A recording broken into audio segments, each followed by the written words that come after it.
everyone. My name is Alesya Krit, and I'm an anthropologist.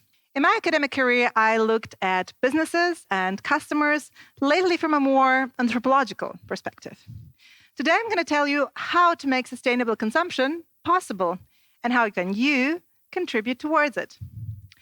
First, we're going to have a look at sustainable consumption. Why is it tricky? And how introduction of the new normative can solve that problem. Then we're going to have a look at aviation as an example where a new normative can be implemented with different fields.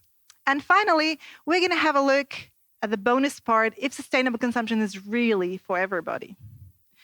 Why take aviation as an example? Well, this is one of the most challenging areas to decarbonize. And who doesn't like a great challenge? Besides, I personally cherish aviation a lot. As a girl, I grew up in an industrial city in the middle of Russia, and traveling, flying in particular, allowed me to see the world.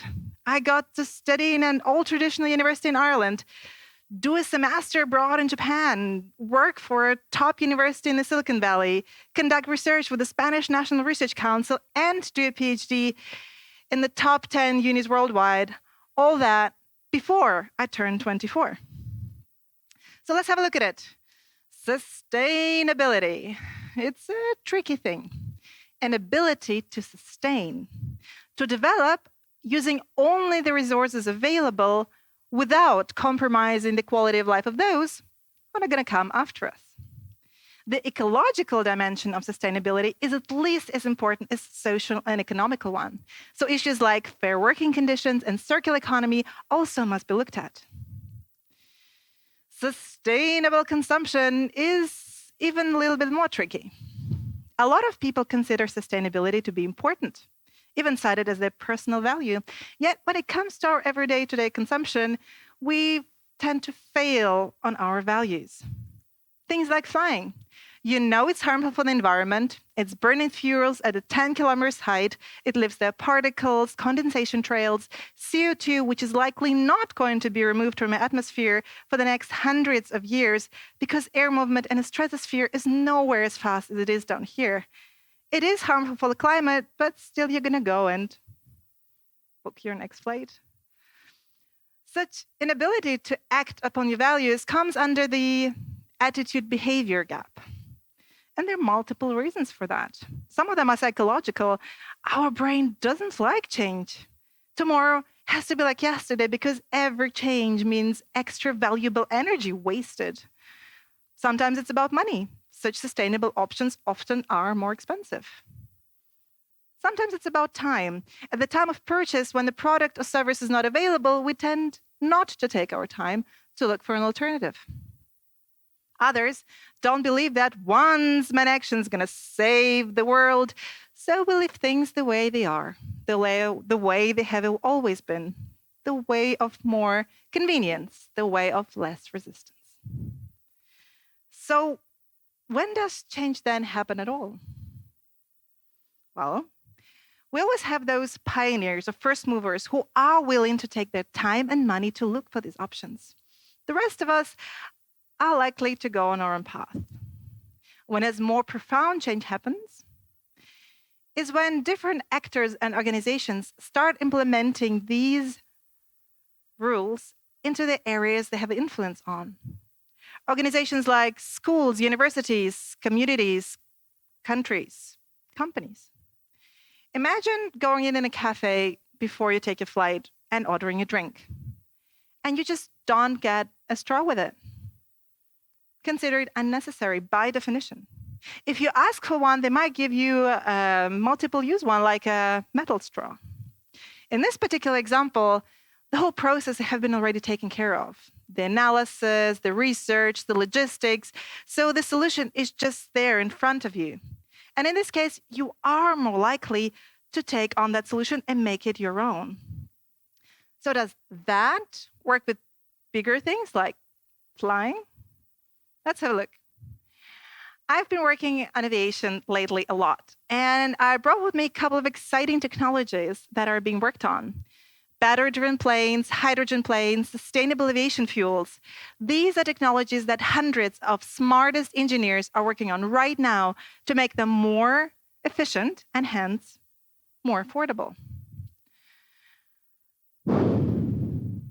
The technology, however, doesn't work on its own.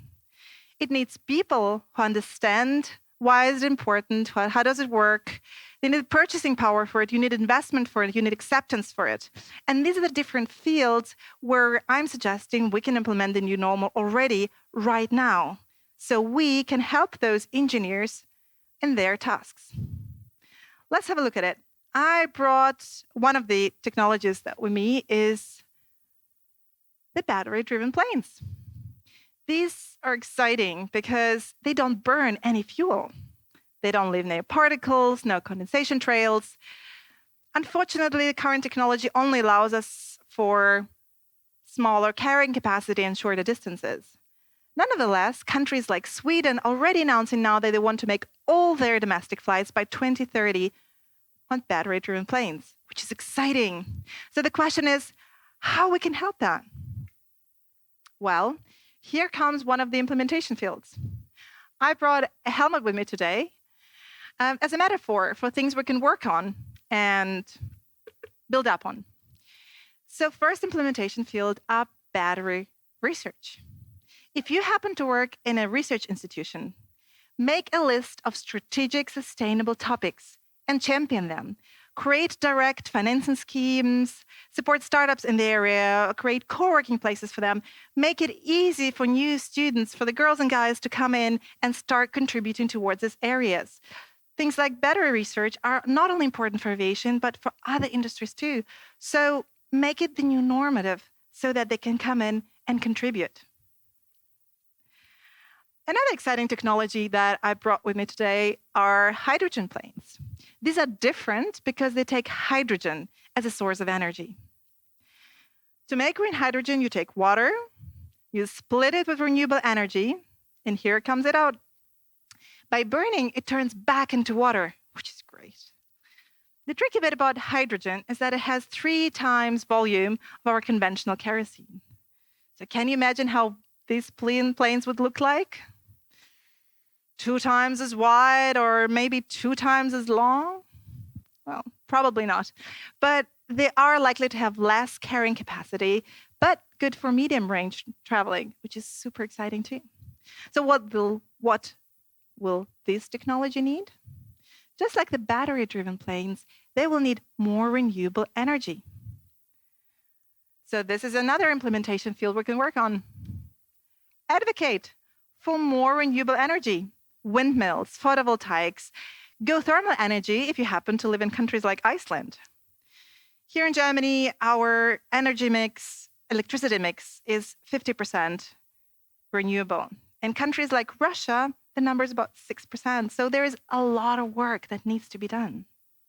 If you happen to work for an energy provider or write regulations for it, write in so that everybody can contribute to it, so that customers don't have to choose the green tariff to become part of that transformation, but just become it by paying their normal everyday bill. Make it the new normal. Another exciting technology are sustainable aviation fuels, and they actually have a couple of technologies in it. One of them is based on waste. The idea is that you take rest wood chips in the US or used cooking oil in Finland or microalgae in Japan and use them as a carbon source for your renewable fuel. Out comes a liquid fuel which has similar characteristics like a normal kerosene, and you can pour it in every plane right now. The great bit is that we don't drill any holes or do any fracking to get carbon out. We use that carbon that is already out here, we reuse it and repurpose it and make fuel out of it. The tricky bit where you have to be careful is that not to motivate people to produce more waste once these raw materials gain more economic value. But if you're a transportation company or transport anything at all, buy sustainable aviation fuel for your cargo. No greenwashing, just real action. Your investment will help these companies to improve their technologies so that everybody can afford the sustainable aviation fuels, make it the new normal. There is another exciting technology, the sustainable aviation fuels. We call it power to liquid, or Efuels. And there you take water, you split it with renewable energy. I know, again. But instead of using that hydrogen directly, you mix it with the CO2 out of the atmosphere. And voila, out comes a fluid synthetic kerosene, which also can be poured into every plane right now, even long-haul ones. Funnily enough, for this technology, we need CO2. Well, don't we have too much of it, you'll ask me? Yes, we do. The tricky bit is that for that technology, we need it as a raw material, and this is tricky to get. If you imagine air to be a 1-liter bottle, CO2 in it will be just 8 little driplets. Luckily for all of us, there are already companies who know how to do it and use direct air capture technology to capture CO2 out of the atmosphere. Some of them even turn that CO2 into stone, which is great, because we need this technology in the long term anyway to contribute to the negative extraction path. So you can already buy the vouchers right now to offset your personal trips or trips from your company. You can invest in them or include these companies into your long-term strategic investment, because we will need these companies rather sooner than later. Make it the new normal. Of course, we have a number of fields which are not directly technology related, where we can also contribute to the sustainable transformation of transportation. For example, you can rediscover the joy of traveling by train. Trains are great because they contribute 3 times less CO2 out. And if you're a train transportation company, why not redesign some of your wagons as playgrounds like it was already done in Switzerland or in Finland? It makes traveling that much more fun and also that much more relaxing for the rest of the passengers. Or if you're an employer, why not offer your employees 2 days extra days for their business trips if they decide to use less harmful mode of transport? Yes, it will take a little longer, but this is exactly what we need, the change in traveling culture. Besides, then you can reduce your Scope 3 emissions as a company. These 6 implementation areas that I talked about today are examples of where the new normative can be implemented. By using that, our transportation is going to be more sustainable, and sustainable consumption, slowly but steadily, become the new normal. Oh yes, and the little bonus at the end. You're probably sitting there and thinking, sustainable consumption, sustainability, isn't one of those fashionable things that, hipsters talk about? Does really everybody has a connection to sustainability? Well, actually, yes. Everybody has a connection to sustainability.